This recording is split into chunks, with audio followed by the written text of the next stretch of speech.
I hope I don't have anything in between my teeth. Just had a burger. So Happy New Year, friends and all. It is 2020, but your favorite duo is not going anywhere. We are back for another episode of The Breakdown, kicking off the new year here on the Loudmouth MMA Podcast Network. I'm your co-host, Max Friedman, Trademark MMA. Got my main man over in Maastricht, Netherlands. You may know him from MMA DNA. You may know him from the fighter rankings just released. You may know him from all the scoops he breaks over year after year. You may know him from the European MMA scene, covering Bellator events. Marcel Dorf, Big Marcel. Happy New Year, my friend. How was your uh, holiday season? How was your break? Catch the people up.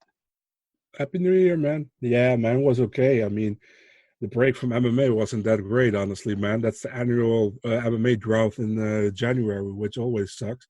But yeah, I had a week off, like after New Year, and then I got the flu. So I had that already in December. So I was really happy with that.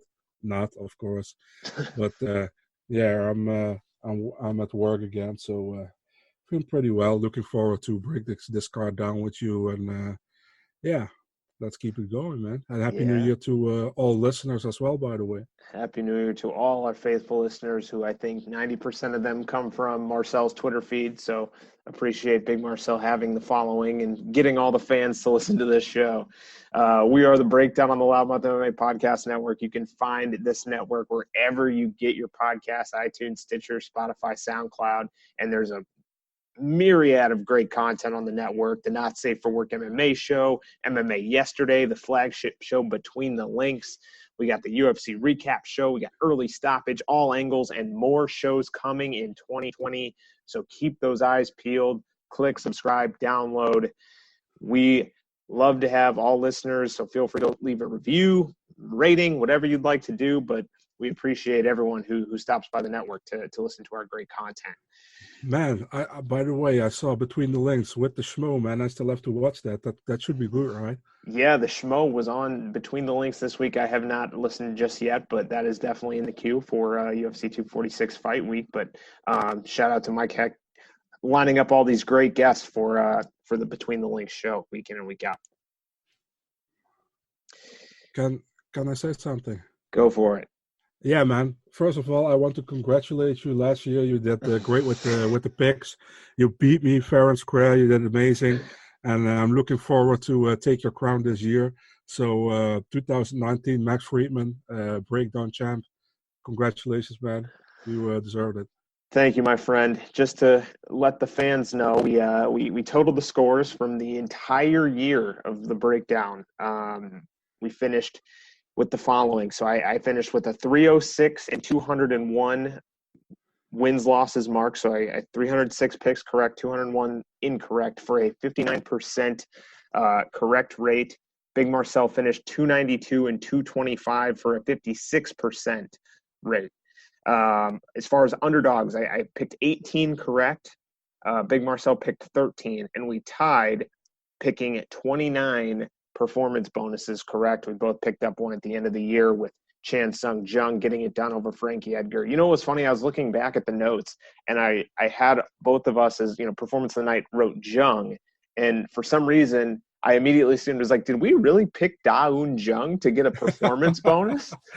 Because I was thinking zombie. Yeah, And then I guess I had just written down Chan Sung Jung. I was like, oh, wait, no, duh. We both picked Korean zombie.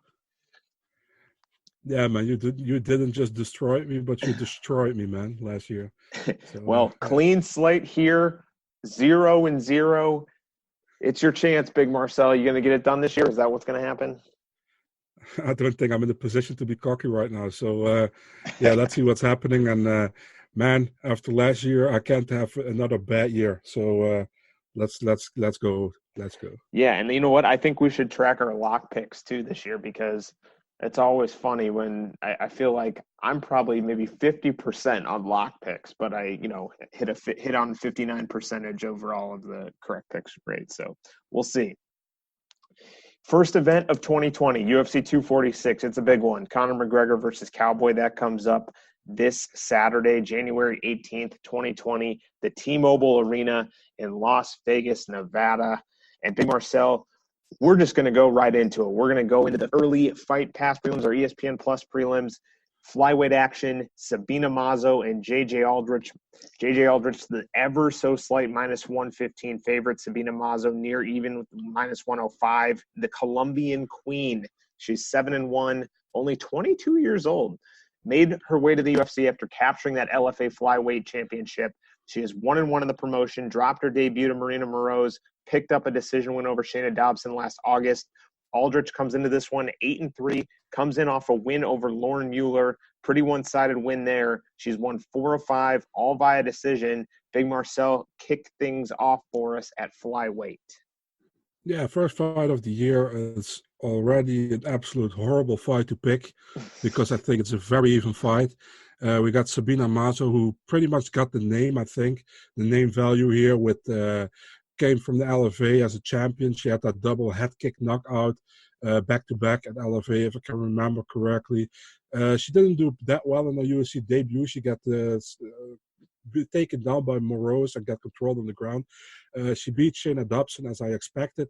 Was supposed to fight in South Korea, but that fight against Yeon Kim fell through. J.J. Aldrich, she came in via the Ultimate Fighter. 3-fight win streak going in the fight with Macy Barber. She did very well in the first round, if I remember correctly, and Barber had trouble in that first round, but she took over the second and she finished her. Last fight, she won against Laura Mueller. Yeah, it's a very tough fight. I think Mazo has the name value here as the people. I think she might be the favorite in this one, but I'm leaning towards J.J. Aldrich to get this done by a very close split decision. I like Aldrich too. I think she's grown a lot since her days on The Ultimate Fighter Season 3. Seems to show some maturity. You mentioned great performance against Macy Barber before getting stopped. I think she wins a pretty clear-cut, unanimous decision in this one. All right.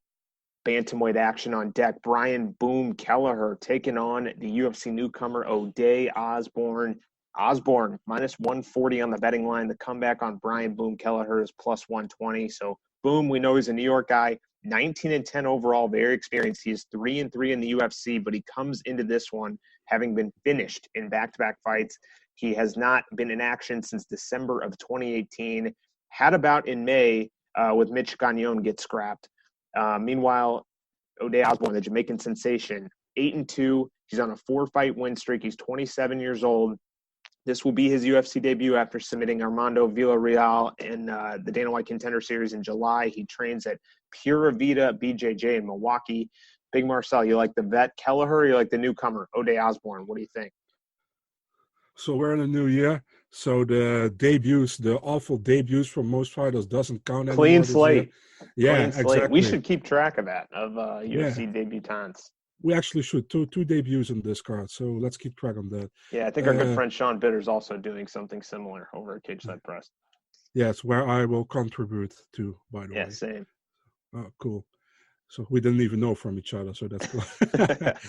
So O'Day Osborne, impressive win in the Contender Series against Armando Villarreal. First round armbar, coming from the Pura Vida team, like you said, with Zach Otto, I think. He looked good in this Contender Series fight. That's all I can say. Brian Kelleher, he looked. His best win in the UFC is still against Yuri Alcantara, I think, his debut. I know he beat Renan Barão, but, man, Renan Barão, he completely vanished since losing to TJ Dillashaw. Yeah. It didn't happen anymore for him. So, out of the UFC now, Renan Barão. Yeah, it was about to happen, man. I mean, it sucks, but it couldn't stop it. 2-fight losing streak against Montel Jackson and John Lineker, which is possible. I think Montel Jackson is one of the future guys in the division, in my opinion, a really good fighter. And John Lineker, everybody knows John Lineker is at one championship right now. So it's a tough one, man. Kelleher definitely has the experience here. O'Day Osborne is the new guy on the block, I think. New kid on the block, like you guys say it. I'm going for O'Day Osborne, but I don't think it will be a easy fight for him. Definitely not. I see him winning by submission in the late third round. All right. Well, two things. I'm really not sold on O'Day Osborne yet. I know and have trained with two individuals who have actually beaten O'Day Osborne. Jose Calvo he's in Combate. Antonio Sanchez, who's part of the Midwest fight scene, fought in the HFC many times, fought in LFA once or twice. Kelleher, he looked stellar when he was favored. Some of those matchups like Damian Stasiak, that comes to mind. He has not looked good in his last two, though, but I think it's been far tougher competition. I don't know if O'Day Osborne's quite ready for an experienced vet like Kelleher. So give me a Brian Boom unanimous decision in this one. And we got our first difference here. 2 fights into the new year. I knew you told me that about O'Day Osborne, so I knew you was going to pick Kelleher, so it was for me easier to pick Osborne here. But don't forget Kelleher beat Julio Arce twice as well, so outside of the UFC. So it's definitely won't be a walkover. I think it will be a close fight. Yeah, we'll see. I think Kelleher evens the score against Pura Vida BJJ, his teammate Montel Jackson. O'Day Osborne's teammate Montel Jackson, like you mentioned, beat Kelleher last time out. All right. Flyweights. We love the flyweights. Number 7 ranked Timothy Elliott is the slight +110 underdog against the number 12 ranked Askar Askarov. It's a -130 favorite. Big Marcel, I know you're huge on Askar Askarov. Why don't you kick things off for us? Yeah, so let's start it with the vet here, Tim Elliott. Tim Elliott. The thing with Tim Elliott is we don't see him very often in the octagon. That's the problem. Since 2017, only one fight against Davison Figueiredo, which he lost in the first round by guillotine choke. He came back via the Ultimate Fighter, got the title shot against Demetrius Johnson, and he did do bad, but Demetrius Johnson won pretty decisively, I think. Almost submitted him early on. That was close. Mm-hmm. True. Experience definitely on Elliott's side, but if you go to Askar Askarov, man, the dude is so good. Like I told you, he got an anaconda choke, a twister, and ACB. And definitely, if you haven't seen the fight against Rasul Albashkanov, check it out. Goodness. What a fight. Crazy ground game. Both guys, amazing fight. Check it out if you haven't seen it yet. He had his debut against Brandon Moreno last year. And in a split decision, pretty controversial one. I could see it going Brandon Moreno's way. The thing is, people were like pretty much harassing me that I say I could have seen it both ways because they say I'm biased because I'm always high on Askarov. But if you look, you're high on Moreno too. Yeah, exactly. And Brandon Moreno, if I remember correctly, he dominated the third round because Askarov was pretty much gassed. But first 2 rounds could be for Askarov. It was close. So I could see it. I could see a draw if Moreno could have got a 10-8 in the third or something. But, what was a fun fight. I'm taking Askarov here, man. And I don't think you're surprised with that. I think Elliott is not really – doesn't fight too much, man. And, Askarov was also a year where he didn't fight in between his last 2 fights. But he's always busy, man. He's also busy in sambo or wrestling. He is a Deaf Olympics champion from a year ago. He's very good, man, all around. I think Askarov wins this fight, probably by submission in the first or second round. Tim Elliott at 15-9 overall. He's 2-3 on the second UFC run. He has a lot of miles on that car, and he's had lots of injuries.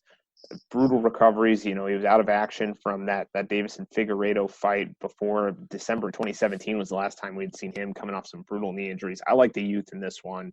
Askarov hitting his prime, ready to take off. Unanimous decision from the former AC. I guess it was ACB when he was there, the ACB flyweight champion. Yeah, I remember when ACB went ACA, they announced a fight between Yunus Evloev and I forgot his name. I don't know, another flyweight, a Russian one. I was like, dude, where is Askarov? He's the champ, when they merged.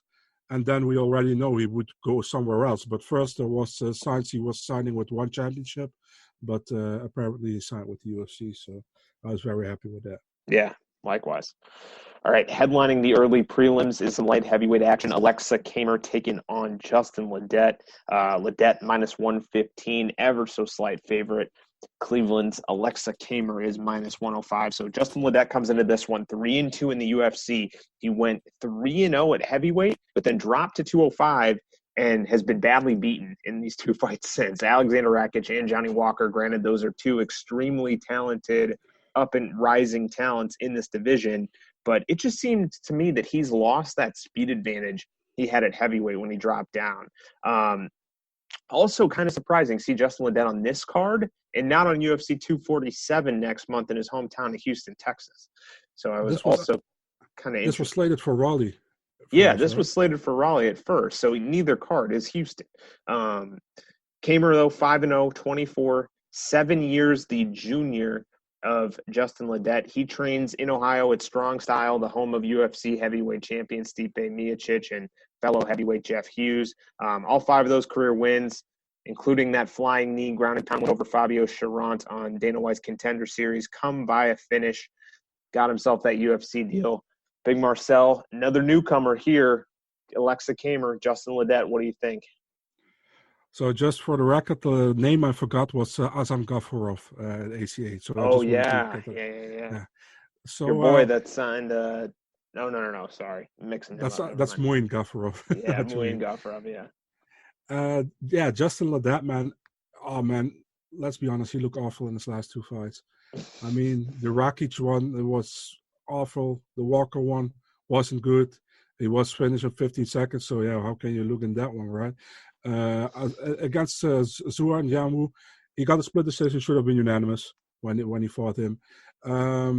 He went down in weight class. It didn't do him well so far. Alexa Kamer, like you said, he trained with Stipe Miocic, strong style team. What was impressive against Fabio Cherant, the guy he's fighting in CES normally, right? Mm-hmm. He won with a flying knee, ground and pound. I think Alexa can win this one, man. I think Justin Ledet is a very, how do you say that? Not really moving guy, but he has a popping jab, stationary. which is stationary. Thank you. But he has a popping jab. That's a good thing that Ledet always has. But I think Kamer can work around that, and he will finish Ledet probably in the first round via knockout. Yeah, I thought Ledet's hands were great at heavyweight, but he just has not shown that ability at 205. So I got to favor Kamer here. I think it's going to come a little bit later, though, TKO or a decision, but I'll go TKO in the 3rd round for Kamer as well. All right. Going to the televised prelims, and unfortunately just announced by our good friend Mike Heck, Grant Dawson and Chaz Skelly is off of this Saturday's card due to forces beyond their control. So I imagine more will come out with regards to why that fight was canceled, but it's unfortunate. The card moves on.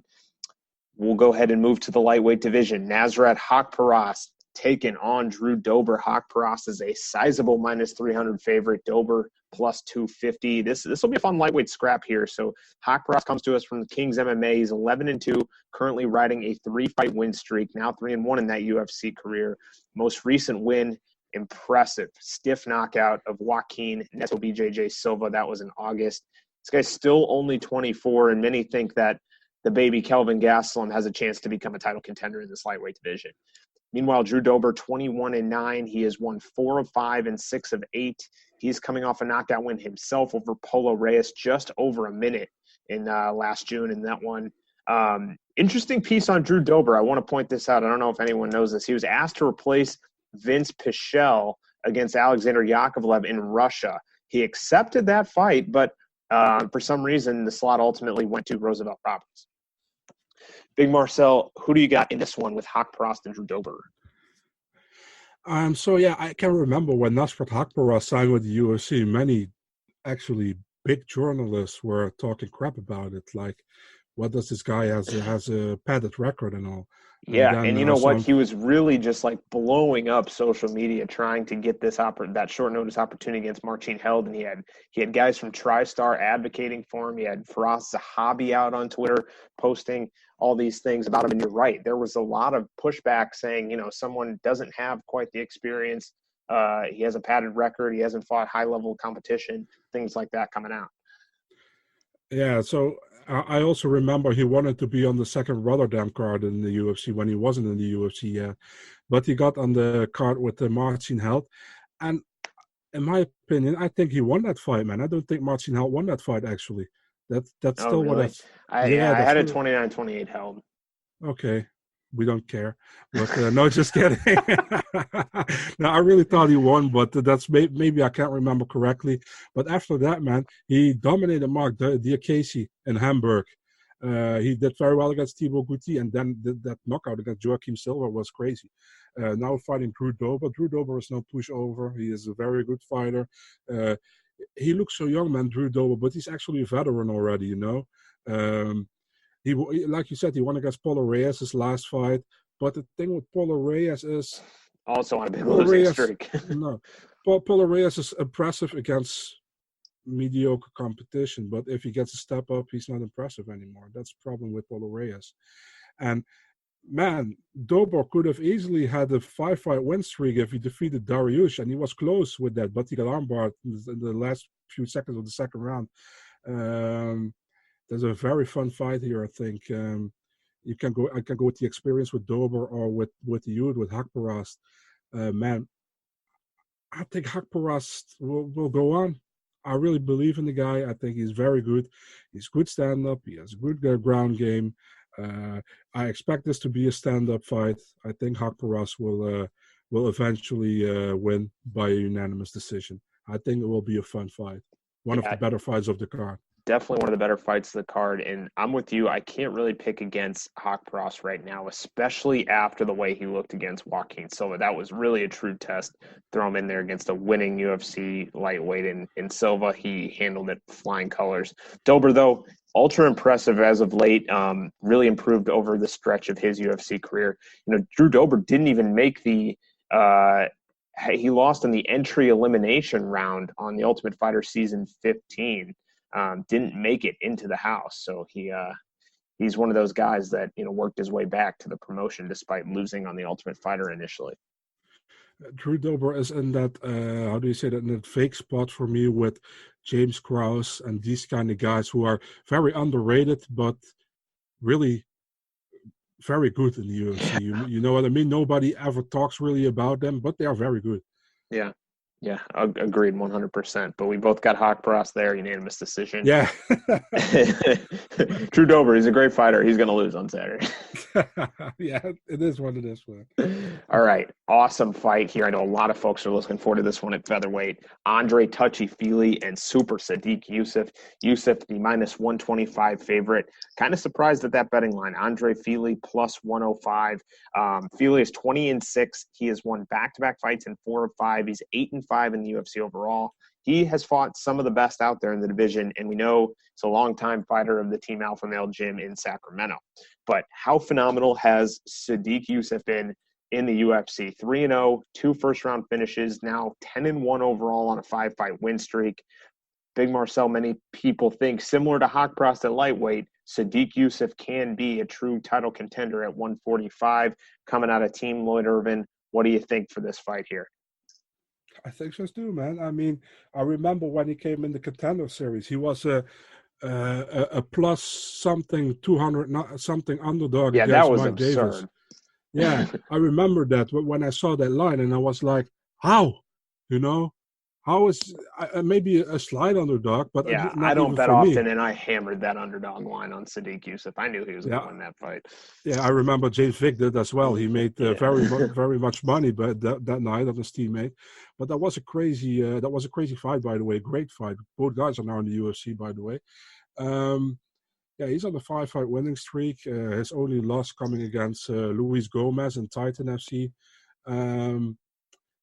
Yeah, I'm very impressed with Sodiq Yusuf, man. And I've been since I saw him fight in Cage Fury against, I think it was against Vadim Ogar, where we knocked him out in the first minute or something. I was very impressed with that when I saw that. And since then I followed him. Very good fighter. Taking on Andre Feely. Andre Feely, yeah. The thing with Andre Feely is he won a fight he shouldn't have won, and he lost a fight he shouldn't have lost, in my opinion. If you're doing What what I is he talking mean. about? Michael Yeah, Johnson? and the Bermudez. Yeah. I think Bermudez won the fight, and he won the Johnson fight. So he's on a 2-fight winning streak. Impressive fight against Shayman Moraes last time out. He finished Shayman Moraes in the Yeah, first beat round. Miles Jury pretty decisively right before that too, right? Yeah, true. And by the way, I'm still not cool with the UFC cutting Shayman Moraes. I think the guy has a lot of talent. And whatever. They just cut in here. They also cut Jinsu soon, and I think that's a little bit too soon. I mean, if you give a guy Piotr Jan in his debut and he makes it the fight of the night, and then he lost to Mario Batista and he makes it the fight of the night, maybe give him a third fight. I mean, you give John Phillips 4 fights with 0-4 record. I mean, come on.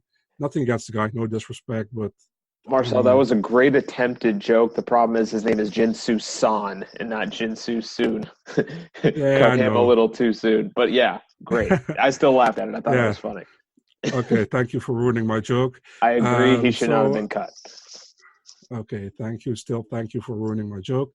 But I'm taking Sodiq Yusuff here by decision, man. I don't think Feely get finished here, but a decision, a pretty decisive one, with some nice striking work from Sodiq. Yeah, so I think Feely's going to press the action, really be aggressive, try to get Yusuf's face, get him uncomfortable. But man, those hands are just so crisp. I think he catches him with a short, like left hook or something, catches him in the second round and puts Andre Feely away. So give me Yusuf by a TKO in the second. All right, headlining the televised prelims here is a battle at flyweight. Ranked combatants here, Roxanne Modafferi, number 7 ranked flyweight. She is a plus 600 underdog against the number 9 ranked Macy Barber, who is the biggest favorite on this card at minus 900. We'll start with the Happy Warrior Roxy, 39 pro fights, including her 2 The Ultimate Fighter stints where she fought an additional 5 times on both those shows. 2-3 in the second UFC run, 2-4 overall. Comes into this one off a loss to Jennifer Maia. Barber, meanwhile, the future, another one of these competitors that fans are buzzing about, like Sadiq Youssef, like Nasrat Haqparast, although for Macy Barber, I think it's more than both those two. She now trains at Rufus Sport in Milwaukee. She is 8-0. 3-0 in the UFC, all finishes. Dispatched Jillian Robertson last time out in 3 minutes. Jillian Robertson has a really good UFC record, so that was a very impressive win there. We talked about her win over J.J. Aldrich earlier in the show. Big Marcel. On paper, this seems like a possible squash match for Macy Barber, but what do you think? I think it's very disrespectful, the line to Roxanne Modafferi. I definitely think Macy Barber should be the favorite here in this fight, stylistically as well. But come on, man, minus 950. This is not Ronda Rousey against Betch Correa, right? So I don't see Modafferi winning this one. I don't think Macy Barber. How do you say that? Macy Barber for me is like the girl in school you picked first when you had a sporting event. You know what I mean? Yeah. She's she's just nasty, man. And I mean it in a good way, you know. She's Yeah, she nasty. She wants fights to, nasty, yeah. yeah. She wants to win, and she doesn't matter what it takes, but she's gonna win, and that's what you need in this division. I think. I don't know if she's gonna be in the elite within 1 year, what she thinks herself, but I think she steamrolls Modafferi, man. Honestly, I don't hope so, but I think she steamrolls her. Probably hit her hard. She will knock her down. I think she finishes it with punches, probably within the first round. I think if it goes later in the first round, Modafferi maybe can come back in the third, but I think Macy already finished it by then. So I think it Macy Barber. Yeah. If there's any one part of Roxy's game that we know is behind, it's the striking. She's a phenomenal grappler. She has really good control on top, good ground and pound, but she is not an elite level striker like Macy Barber is. And Barber's fearless, and she's nasty. I think you described it perfectly. She is nasty in there, and I hate to say it too. I like Roxanne Modafferi as a competitor. She's done a lot for the sport, a lot for women's mixed martial arts, but Barber finishes her in the first round. If you also saw like Modafferi DM'd her. Yeah, I love that. And then she replied with Roxy DM'd me, but she can't. Of the past can't stop the future. She's I like, mean, she's so sweet, but the past yeah, can't stop the future. It's like, exactly. That's the nastiness she has. I don't normally really like that because if somebody does something nice, you don't have to be like that all the time. But that pretty much describes her how she thinks about it and what her mindset is. And I don't see her getting stopped anytime soon, or she has to really get to the elite of the division, I think. yeah, and just so the fans know what we're referencing here, apparently Roxanne Modafferi direct messaged Macy Barber on Twitter, Instagram, just letting her know of some of the weight cutting protocols that go on at the fighter hotel with regards to saunas and equipment and things like that. Just as a nice heads up, it's just a courteous thing to do. And that's Macy Barber said her response, Roxanne is so sweet, but the past can't stop the future, and she was going to destroy her. So I agree with Yeah, you, Big so Marcel. I don't really like to see, fighters take it out of when someone was doing something respectful like that, just show her the respect. yeah, exactly, man. I mean, yes, guys, I'm a snowflake, but what's up? Nick Diaz, you talk know all the shit he talked forever throughout his career, but you watched him against Anderson Silva fight week. He didn't say a word, just head down, bowed, shook his hand. There's a level of respect to it, and I think Roxanne Modafferi is one of those that kind of deserves that next level of respect here. We I agree, go man. to the main card, pay-per-view main card, and we kick things off at lightweight, the number 9 ranked welterweight, Anthony Showtime Pettis, taking on Carlos Diego Ferreira. Diego Ferreira is the minus 230 favorite. Pettis, the former lightweight champion, is plus 190 underdog. And Big Marcel, I know you're very high on Carlos Diego Ferreira, so let's let you kick things off here in the main card opener. So yeah, fun fight. This is the fight I'm looking forward to the most, besides the main event, even And more correct than me the if main I'm event. wrong, wasn't this originally set for the co-main? Yeah, it was, and I don't know why they changed it. Yeah. So yeah, Anthony Pettis, we all know him. Everybody knows him. Who follows the sport. The guy with the crazy kicks, right? Great BJJ game as well. He lost his last fight against Nate Diaz, as we all know, which he had how do you say that? Something on his hand, which I read earlier this week. He had before the I didn't fight even with see Nate that. Diaz. Yeah, before the fight with Nate Diaz, he got a hole in his hand or something. I don't know exactly. I haven't read their article because I was too lazy. I was kind of sleepy, and I saw that it's like I have to read it, but I forgot. So I don't know. He got that crazy Superman punch knockout against Stephen Thompson earlier last year in March, which was a crazy win for him and was a come from behind win. But it's hard to say come from behind when it's still in the second round, right? So some more things can happen. Yeah. Diego Ferreira, I can say I picked him to win against Mirbek Taisimov, one of my few great picks of 2019. Everybody give me applause. Thank you very much. So Diego Ferreira, 5-fight win streak. His last loss comes to Dustin Poirier. That says a lot. Man, the guy's on a roll. He's with Fortis MMA now. And as we all know, we don't pick against Fortis MMA on this breakdown. At least not often. Yeah. So I don't really agree with the line that he's such a big favorite. I think it should be more even, but I'm taking Diego Ferreira, and I think he wins it by unanimous decision. He is really good. He's very underrated. I think people wrote him a little bit off after his loss back-to-back against Dariush and Poirier, but he's back, man, and he comes with a vengeance. I think he will be ranked after this fight.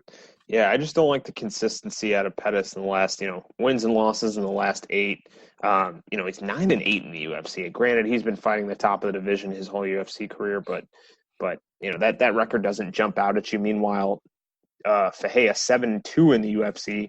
Those 2 losses, Dustin Poirier and Beneil Dariush, those were in 2014 and 2015. Seems to have things figured out, especially behind him with the great team at Fortis MMA. Carlos Diego Ferreira, unanimous decision for me. But yeah, you also everybody calls him Diego Ferreira now, but I'm still used to say Carlos Diego Ferreira. So good for Yeah, you. that's how he came in. Yeah, Yeah, that's a, exactly. You can't shake those things. All right. Claudia Gadelha against Alexa Grasso here at strawweight. Gadelha 6 in the rankings. She's minus 105. The number 11 ranked Mexican Alexa Grasso is minus 115. Gadelha, former UFC strawweight title challenger. She's back. She's 17-4 in her career. She's alternated wins and losses in her last 4. Comes into this one, though, off a decision win over Randa Marcos in September. Grasso is 11-3. She's only 26 years old, 5 years the junior of Gadelha. She is 3-3 in her UFC career, alternating wins and losses along the way. Comes into this one off a decision loss to Carla Esparza. Big Marcel, Alexa Grasso, and Claudia Gadelha. I'm going to go ahead and pick first. I favor Grasso on the feet, but this seems like a nightmarish matchup for her on the ground, and I just see Gadelha getting a takedown and just basically doing what she does best. So I'm going to take Gadelha unanimous decision. Where are you at? Let me tell you something, man. When I still think Claudia Gadelha would have been the second UFC strawweight champion if she didn't get snubbed by the judges. And that's in the fight against Joanna Jędrzejczyk, the first fight, the split decision one, where she clearly won, in my opinion. And after that, she only got one time to fight for the title again, the rematch against Joanna. She did well in the first 2 rounds, but she lost the last 3, and she lost the unanimous decision. So to get to this fight, Alexa Grasso has problems with girls who take it to the ground. That's a major issue, and Claudia Gadelha takes people to the ground. That's pretty obvious. The only thing with Claudia Gadelha is her cardio. It's never great after 1.5 round, and Grasso can take advantage from that. That said, Gadelha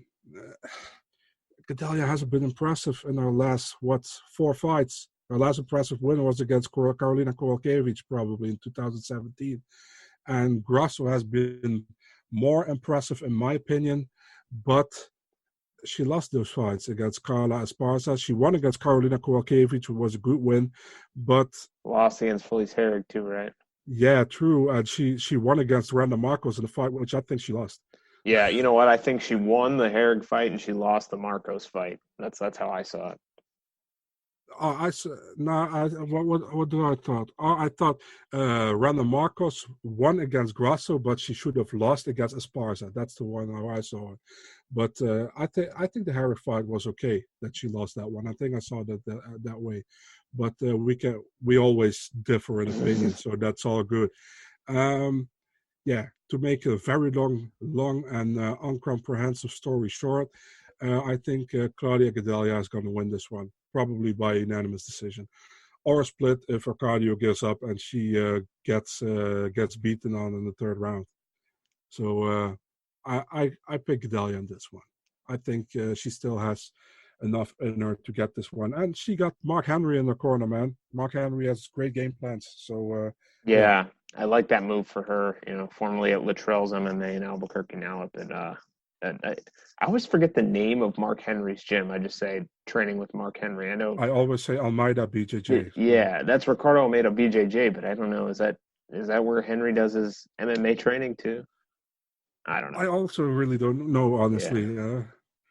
It's funny. Everyone always just says training with Mark Henry. They don't say where it's at. All right. I always say Henry and Almeida. Then I know the team. All right. We move things along here. Heavyweights on deck. Alexei Oleinik taking on Maurice Green. Oleinik is the plus 110 underdog, despite being number 12 in the rankings. Mo Green, minus 130. So the boa constrictor, Alexei Oleinik, comes into this one off back-to-back, for lack of a better word, scary knockout losses at the hands of Alistair Overeem and Walt Harris. The latter, quite brutal and quick, that loss to Walt Harris. He was down. He was twitching for a long time. That made me uncomfortable. The crochet boss, Maurice Green, 8-3 as a pro, 3-1 in the UFC, made it to the UFC rankings, but was finished last time out against Sergey Pavlovich. Marcel continually, to this day, gives me crap for picking Junior Albini over Maurice Green last year in Minnesota, but Green was coming off a terrible performance against Chapu, so that's where it came from. Big Marcel, Oleinik, Green, where you going with on this heavyweight tilt?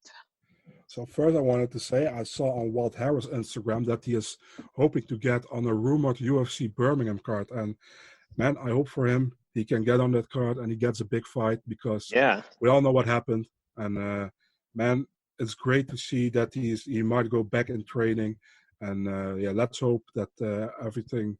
Of course, it won't be the same as it was, but let's hope he can go on with his life, his family, man. Because yeah, what can you say about it? That's what I wanted to say when I saw Walt Harris' name. So I'm sorry for putting that out. Yeah. Um, going further with the fight. Um, yeah, Maurice Green. Well, he got finished pretty quick against Sergey Pavlovich recently. It was that in Shenzhen? Yeah. Yeah. Before that, pre-fight win streak, but not against the best competition, man. And Alexei Oleinik, he's still in the top 15. He is still mean, and he has a great ground game. And I see him pulling guard in this one. He's crazy enough to pull guard again. And going for that, what's it again called? Sorry, the Ezekiel choke. Ezekiel choke. Yeah, I don't know if he's going to get it, but he's going for that again. I think Alexei Oleinik submits him in the first or second round. I think Maurice Green is still a little bit too green to fight with Oleinik here. No disrespect to him, but taking on. Did you purposely make that joke? No, actually, I didn't. But no, I could tell the it. look on your face. You didn't even like make the face as if I made a joke. But yeah, Maurice Green a little too green to the face. Yeah. All right, I'm against you on this one. I've picked wrong Maurice Green in all of except his UFC debut, but I think he catches Oleinik with a punch. I don't think Oleinik's chin will hold up too much further. So give me Green in the first round, TKO. Are you getting my how do you say that? My Marlon Moraes logic. And when I did that, Marlon Moraes lost when I finally picked for him. So. Oh yeah. You had someone else like that, Derek Lewis, right? Yeah. That's even worse. When I picked Derek Lewis, he lost, and when I pick against him, he won always. Yeah. I only pick right for him against DC. That was the only time. Yeah. Yeah, that was probably the most easy ones. Yeah. All right. What was his last fight again, Lewis? It was against Blagoy Ivanov and I picked MSG. that one right. I picked that one right as well. Co-main event time.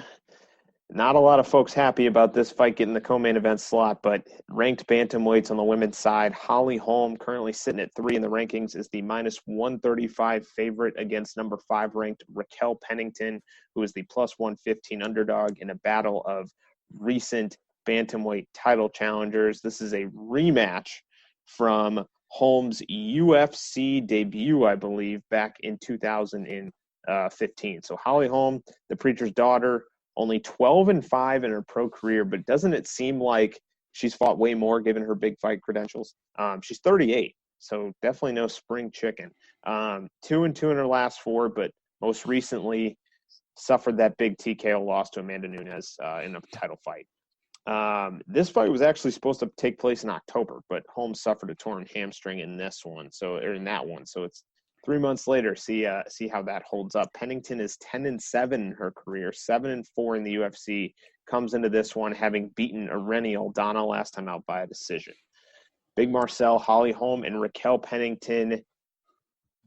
I can just see your excitement all over your face for this co-main event. Yeah, man, this will be a beautiful 15-minute bathroom break at 6 a.m. in the morning. Holly Holm, unanimous decision, and I couldn't care less. So I don't really have too much else to say, but I'm going to go Pennington via decision on this one. All righty. Let's go. Main event time. 5 rounds in the UFC's welterweight division. The number 4 ranked lightweight Conor McGregor takes on the number 5 ranked lightweight Donald Cowboy Cerrone. McGregor is the minus 330 favorite. Cowboy Cerrone is the plus 270 underdog. Notorious Conor McGregor. We're just getting down to business here. We're not talking theatrics. We're not talking his outside the cage personality, anything like that. He is 21-4 in his career. He's 9-2 in the UFC. He is the former UFC lightweight and featherweight champion. He has fought 1 time in the last 3 years when he suffered that submission loss to Khabib Nurmagomedov in October of 2018. Cerrone has fought 11 times since the McGregor's fight prior to Nurmagomedov. So he comes in. So when his lightweight title win over Eddie Alvarez, he comes into this one having lost back-to-back fights to Tony Ferguson and Justin Gaethje. He is 4-6 in his last 10. He is the all-time UFC Zuffa fight leader. Big Marcel McGregor, big betting favorite on this one. Cowboy Cerrone, we know he can get it done on any given day. How do you see this one playing out? Yeah, so the thing here is, the thing that really annoys me here actually is that Dana said if Conor wins, he will get the winner of Tony against Khabib, or he is the backup for that fight. I mean, if Cowboy wins, is he also the backup for that fight? Probably not, because he lost to Gaethje most recently. So that's, again, double standards from the UFC. But, hey, we didn't expect anything else, to be honest. Conor McGregor, I saw a great walkout shirt made for him for Reebok. You can crack a laugh, man. I mean, that was for fun. I said that, but okay. Yeah. What can I say about this fight? I expect Donald Cerrone to fight smart, go trade with McGregor, getting caught and getting stopped by McGregor. That's what I expect. I hope Donald Cerrone uses his experience, man. He's world class on the ground. He's so good with his BJJ. Use it, man. Use it against a guy who gets 4 losses on his record, 4 times via submission. Use it, your grappling game. Why not? But he's probably going to stand and bang with him, and that's exactly why the UFC made this fight. That's exactly why the UFC made this fight. He's going to stand and bang with him. If Justin Gaethje would said I will grapple with McGregor, they probably made that fight because they don't want Justin Gaethje to stand and bang with McGregor. That's my opinion on this one. So, Conor McGregor, first or second round TKO. And the how do you say that? The story starts again with the UFC giving McGregor title shots and McGregor not defending him. So for the sake of MMA, please let Cowboy win. But McGregor will win. I'd love to see Cowboy win, but I'm with you. McGregor TKO in the second round.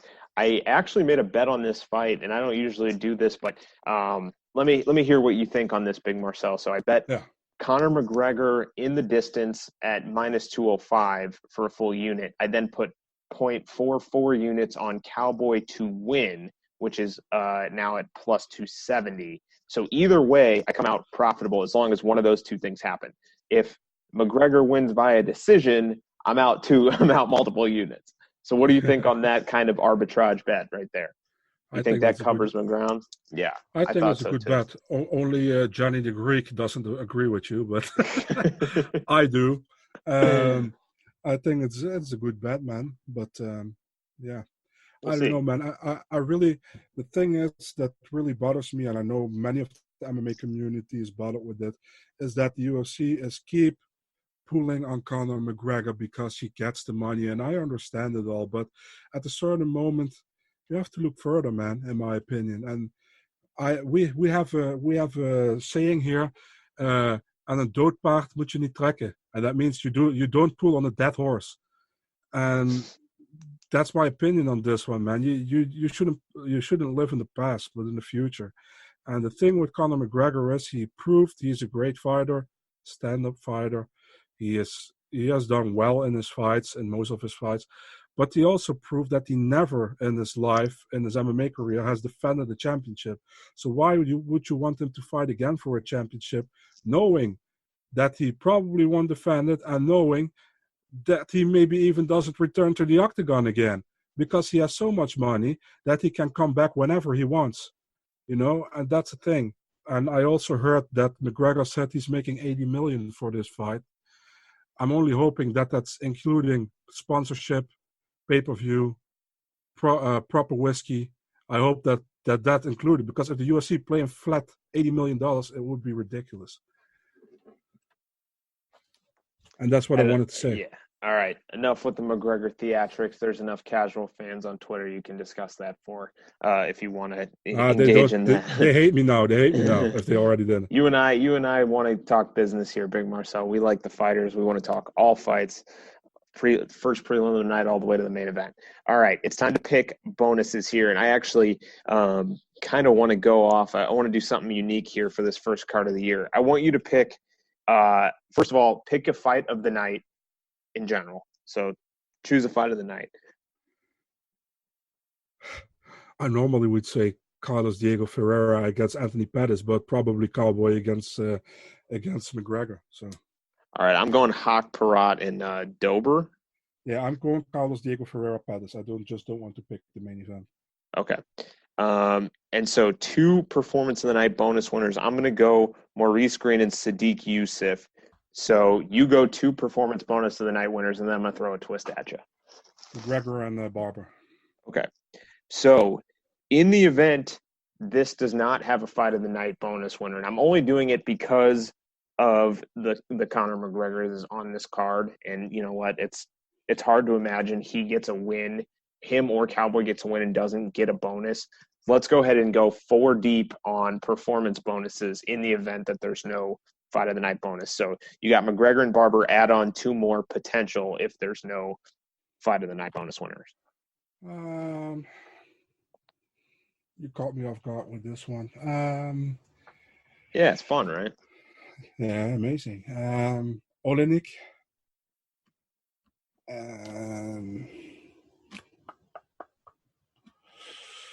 That's a difficult one. Let's go Askarov. Okay. Yeah, so I'm going to go McGregor and Barber as my 2 other in case there is no fight of the night. All right, underdog of the night, Big Marcel, your options are Alexei Olenek, Claudia Gadelha,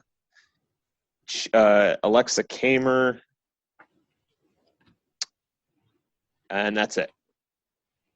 JJ Aldrich, not an underdog? No, she's a slight favorite. Ever so slight favorite. Okay, we're going with Alexa Kamer.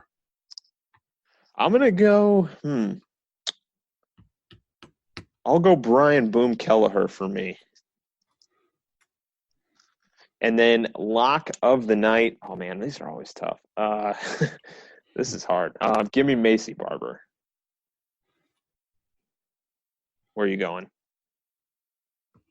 Yeah, that's the most. Yeah, Okay.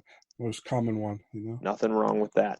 All right, let's go ahead and recap these picks and get out of here. Both have J.J. Aldrich over Sabina Mazo. Split on this next one. I got Brian Boom Kelleher for my underdog pick of the night. Big Marcel's got O'Day Osborne. Both taking Askarov. Both have Alexa Kamer getting it done in his UFC debut. Big Marcel has picked Kamer as his underdog of the night. Both taking Nasrat Haqparast. Both taking Sadiq Youssef over Andre Fili. Both taking Macy Barber. Both have Carlos Diego Ferreira. Both have Claudia Gadelha. I'm taking Maurice Green. He's got Alexei Olenek. I'm taking Raquel Pennington. He's got Holly Holm. Both have Conor McGregor over Cowboy Cerrone. Fight of the night, I'm going Nasrat Haqparast, Drew Dober. You have Diego Ferreira, Anthony Pettis. Performance of the night bonuses, you have McGregor and Barber with the contingent of Alexei Olenek and Askarov. Should we give out 4? I got Maurice Green and Sadiq Youssef with McGregor and Barber as my backup 2 in case we go 4 deep. And our lock of the night is both Macy Barber. Big Marcel, are you ordering the paper? Or I guess it's on Fight Pass for you, right? It's no, it's on TV. Veronica TV. Yeah, it's actually SBS 9, but it's in cooperation with Veronica. So okay, yeah. Lucky free dot, TV. Man. Bars in the city. I live in a very urban city in Chicago. They're charging like $50 or $60 just to get in to watch the fight. So I'm probably going to order it and just watch it at home and have some friends over. Nice. Yeah. I'm just going to watch it on my own, I think, this time. So that's laid back as well. Yeah. I like to watch on my own sometimes as well. So no yeah, problem. I do too. Big Marcel, let the people know where they can find and follow you. Website mmadna.nl. Also findable on Instagram, Twitter, and Facebook, and my personal account, Big Marcel24 on Twitter and Instagram. And just reach out if you want to say anything or whatever. I will reply back. One of the nicest guys you'll ever meet. This guy right here, Marcel Dorf in the Netherlands. One of these days, man, I'm going to make a trip to Europe just to see you. All right. Thank you again. You can find me at Trademark MMA on Twitter. Reminder to subscribe to the Loudmouth MMA Podcast Network. We will be back next week for UFC Raleigh. Looking forward to this fight card, everyone. Enjoy the fights and have a great rest of the week.